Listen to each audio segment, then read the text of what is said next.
Grosse colère des policiers quimpérois après la manifestation Marée populaire de samedi. Au cœur du cortège, une affiche « La police tue » était portée par plusieurs jeunes. Une apologie de la violence et un outrage aux forces de l'ordre, selon un policier présent qui leur a arraché des mains. Une enquête devrait être lancée pour identifier les porteurs de l'affiche. La manifestation quimpéroise avait réuni environ 700 personnes. Mobilisation à Lanarvilly, près de l'Esnevin, contre l'installation d'une antenne orange de 24 mètres de haut. Deux voisins ont saisi le tribunal administratif de Rennes pour s'opposer à son installation. Ils ont été soutenus ce lundi matin par une trentaine de manifestants. Après intervention des gendarmes, les opposants ont finalement laissé le champ libre aux techniciens d'Orange.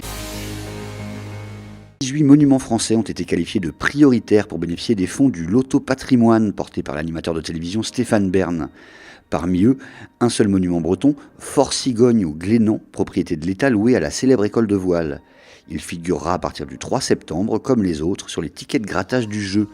Au total, l'État espère en retirer 15 à 20 millions d'euros à répartir entre les sites. Nouveau carton plein pour les Terralies ce week-end à Saint-Brieuc.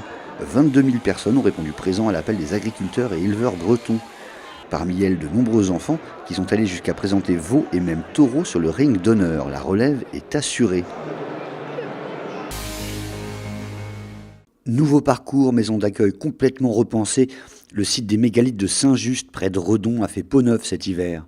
Les nouvelles installations d'un coût de 310 000 € ont été inaugurées ce week-end.